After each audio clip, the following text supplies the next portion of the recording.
Talented Ritu. आज की इस वीडियो में हम सीखेंगे सर्कुलर प्लाजो की कटिंग एंड स्टिचिंग। दोस्तों बहुत ही इजी से मेथड में। तो चलिए स्टार्ट करते हैं आज की वीडियो।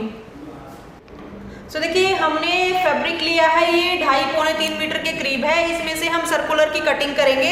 वैसे मैंने बहुत बार बताया है आपको कि सर्कुलर कैसे कट करते हैं, फिर भी बताती हूँ। ये देखिए 37 इसकी हमने लेंथ रखनी है और जो इसकी हिप है वो हम रखेंगे 36, यानी कि 36 हिप है, 37 इसकी लेंथ है। ओनली इसके अकॉर्डिंग ही हमने पूरे की कटिंग करनी है। इसके अलावा हम कोई भी माप नहीं लेते सर्कुलर में। तो सबसे पहले हमने इसको डबल फोल्ड किया हुआ है। अब इसके बाद हम इसको ट्रायंगल शेप में बिछाएंगे। तो देखिए हमने ट्रायंगल शेप में इसको बिछा लिया है। अब हम सबसे पहले तो इसकी ऊपर से चौड़ाई लेंगे कमर के अकॉर्डिंग कि कितनी हमने ऊपर से चौड़ाई रखनी है। तो ट्रायंगल शेप में बिछाने के बाद हम इसकी चौड़ाई देख लेते हैं एक बार। तो जैसे कि हमारी हिप थी 36 इंच, उसका 4th हिस्सा किया तो 9 इंच हो गया। तो हम यहाँ से एक बार 9 इंच पर निशान लगा लेते हैं इस तरीके से। इनकी ये देखिए 9 इंच पर मैंने निशान लगाया। हम जो इसकी चौड़ाई लेते हैं वो इस तरीके से लेते हैं जैसे कि जितनी जिसकी हिप है उसमें हम 1 इंच प्लस करते हैं। यानी कि हमने जो यहाँ से अब चौड़ाई रखनी है वो 10 इंच रखनी है। बट कई बार आप पूछते हो कि हमारा 1 इंच प्लस करने से थोड़ा सा टाइट रह जाता है, तो आप ज़्यादा से ज़्यादा 1.5 या 2 इंच प्लस कर सकते हो। उससे ज़्यादा बहुत लूज हो जाएगा और लूज होएगा तो फिर आपका नीचे ज्वाइंट भी ज़्यादा आएगा। तो इसलिए मैं तो 1 इंच ही प्लस करती हूँ, क्योंकि जब हम इसको ओपन करते हैं तो ये यूरेब में होता है, ये बहुत ज़्यादा बढ़ जाता है, कम से कम 1-1.5 इंच एक्स्ट्रा। मैं आपको लाइव डेमो भी दिखाऊंगी इसका कि कैसे बढ़ता है।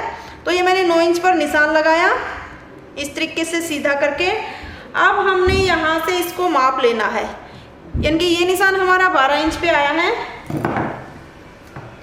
यहाँ हम सीजर्स रखते हैं एक बार।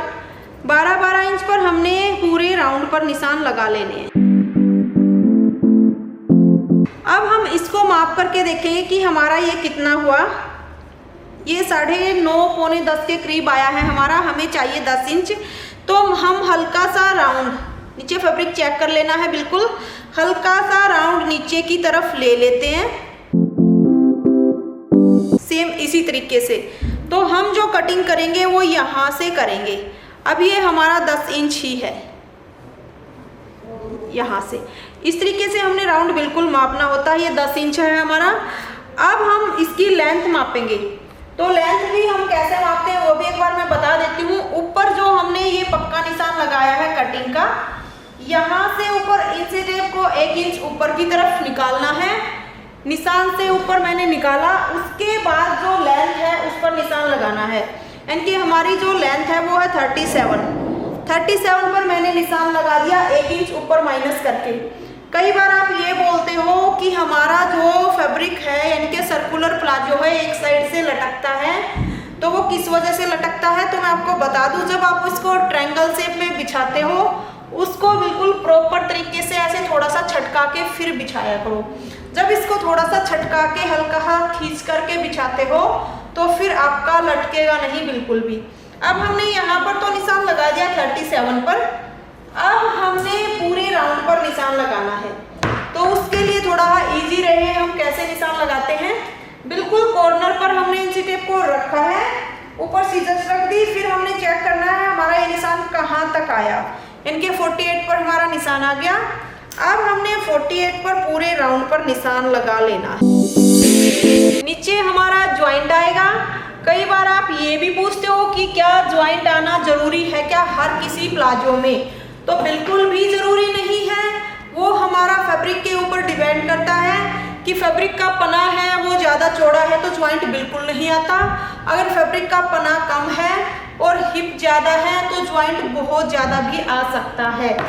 अच्छा, सर्कुलर में आप एक ये भी पूछते हो कि कितनी लेंथ का कपड़ा हमें चाहिए जो कि हमारा बन जाए। तो 3 मीटर तो हमें चाहिए ही चाहिए। अगर हेल्दी है तो बिल्कुल 3-3.5 मीटर हमें चाहिए।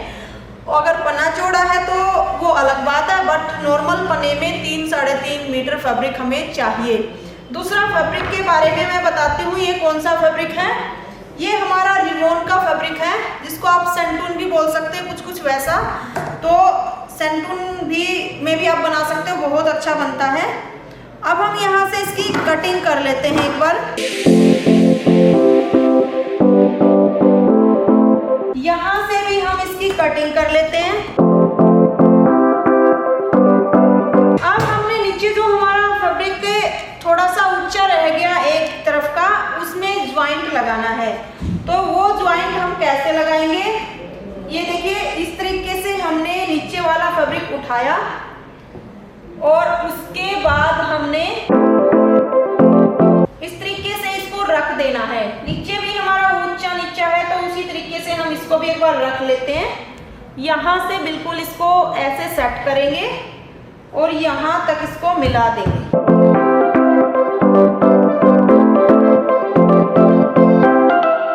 अब हम इसको यहाँ से कट कर लेते हैं एक बार। तो ये हमारा ज्वाइंट कंप्लीट हो गया है। नीचे से हमारा जो सर्कुलर प्लाजो है वो बिल्कुल कंप्लीट हो गया है। अगर आप बोलो कि हमें स्कर्ट चाहिए है इसमें अम्ब्रेला कट में ही, तो बिल्कुल स्कर्ट ऐसे ही कट होती है। ये हमारी एक तरह से स्कर्ट कट हो चुकी है।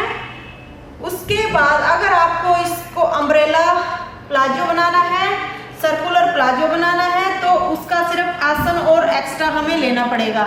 तो आसन हम इसका निकाल लेते हैं। सभी साइजेस के लिए मैं बता रही हूँ। ऊपर से हमने 1 इंच बेल्ट का निकाल दिया। लेंथ जब हमने ली थी तब भी 1 इंच इंची टेप को बाहर निकाला था, वो हम बेल्ट का निकाल रहे हैं।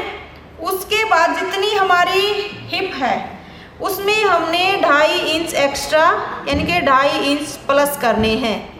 हिप में 2.5 इंच प्लस करने हैं।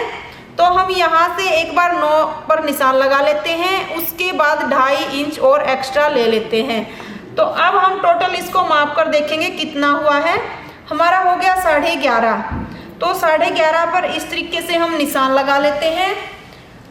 उसके बाद हमने अंदर की तरफ 2.5 इंच पर एक निशान लगाना है। ये देखिए ये हमारा फैब्रिक यहाँ तक ही है नीचे वाला। तो 2.5 इंच पर हम एक निशान लगा लेते हैं क्रॉच एरिया का और इसको यहाँ से सीधा इस तरीके से मिला देते हैं। ये राउंड शेप दे देंगे हल्की सी। अब कई बार ये भी पूछते हो कि यहाँ से हमने 2.5 इंच ही लेना है, तो ऐसा कुछ नहीं है।